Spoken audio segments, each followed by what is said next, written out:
നമുക്ക് വിഷു ഒക്കെ അല്ലേ വരുന്നത്. അപ്പോൾ വിഷു പ്രമാണിച്ച് നമുക്കൊരു ചക്കപ്പായസം തയ്യാറാക്കാം. ഈ ചക്കപ്പായസം തയ്യാറാക്കുന്നതിന് വേണ്ടിയിട്ട് നല്ല പഴുത്ത ചക്കയാണ് ഞാനിവിടെ എടുത്തിരിക്കുന്നത്. പഴുത്ത ചക്ക, പിന്നെ തേങ്ങാപ്പാൽ 2 3 പാലാണിത്, പിന്നെ 1 പാല്, പിന്നെ മധുരത്തിന് വേണ്ടി കുറച്ച് ശർക്കര, മധുരത്തിന് ആവശ്യത്തിന് വേണ്ടുന്ന ശർക്കര ഞാൻ ഒരുക്കി വെച്ചിട്ടുണ്ട്. പിന്നെ അതുപോലെ നമുക്ക് 1 ടേബിൾ സ്പൂൺ അരിപ്പൊടിയാണ് വേണ്ടത്. അപ്പോൾ ഇത്രയും സാധനങ്ങൾ വെച്ചിട്ടാണ് നമ്മൾ ഈ പായസം തയ്യാറാക്കാൻ പോകുന്നത്. അപ്പോൾ ആദ്യം നമുക്ക് ഈ ചക്ക ഒന്ന് വൃത്തിയാക്കി നന്നായിട്ടൊന്ന് വളരെ ചെറുതായിട്ടൊന്ന് അരിഞ്ഞെടുക്കാം. ഞാൻ ചക്ക ഇതേപോലെ ചെറുതായിട്ടൊന്ന് അരിഞ്ഞെടുത്തിട്ടുണ്ട്. അപ്പോൾ ഞാൻ ഇനി ഒരു പാത്രം അടുപ്പിൽ വെച്ചിട്ടുണ്ട്. അതിനകത്തിലോട്ട് നമുക്ക് 1 ടീസ്പൂണ് നെയ്യ് ഒന്ന് ഒഴിച്ചു കൊടുക്കാം.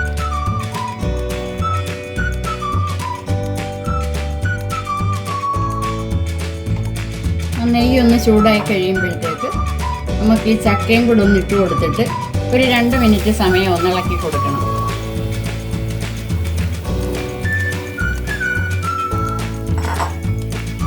അപ്പോൾ നമുക്ക് ഈ നെയ്യും ചക്കയും കൂടെ ഒരു 2 മിനിറ്റ് സമയം ഒന്ന് ഇളക്കി കൊടുക്കാം. ഞാൻ ഈ ചക്ക ഒരു 2 മിനിറ്റ് സമയം നെയ്ക്കകത്തൊന്ന് വറുത്തെടുത്തിട്ടുണ്ട്. അപ്പോൾ ഇനി നമുക്ക് 2 3 പാല് പിഴിഞ്ഞ് വെച്ചിരിക്കുന്നത് ഒന്ന് ഒഴിച്ചു കൊടുക്കാം. 1 തേങ്ങയുടെ പാലാണ് ഞാൻ എടുത്തിട്ടുള്ളത്. ഇതൊരു 5 മിനിറ്റ് സമയം വീണ്ടും ഇത് കിടന്നൊന്ന് കുറച്ച് നേരം ഒന്ന് വെന്ത് കഴിഞ്ഞിട്ട് വേണം നമുക്ക് ശർക്കര ഒഴിച്ചു കൊടുക്കാൻ.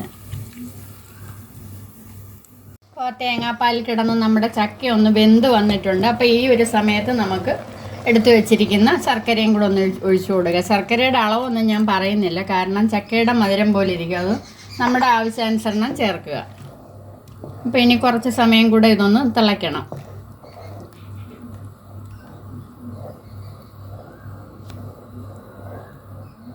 അപ്പോൾ നമ്മുടെ ചക്ക ശർക്കരയിൽ കിടന്ന് നന്നായിട്ടൊന്ന് വെന്ത് വന്നിട്ടുണ്ട്. ഇനി നമുക്ക് എടുത്തു വെച്ചിരിക്കുന്ന ഈ പൊടി കുറച്ച് പാലൂടെ ചേർത്ത് കലക്കിയിട്ട് ഒന്ന് ഒഴിച്ചു കൊടുക്കാം.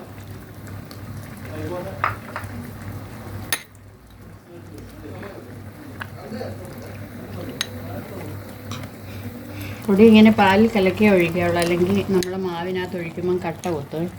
അതുകൊണ്ടാണ് ഇങ്ങനെ കലക്കി ഒഴിക്കുന്നത്.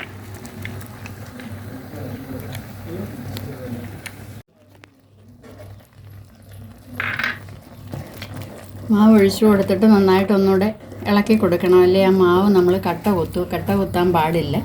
അതുകൊണ്ട് കൈയെടുക്കാതെ കുറച്ച് സമയം ഒന്ന് ഇളക്കി കൊടുക്കണം.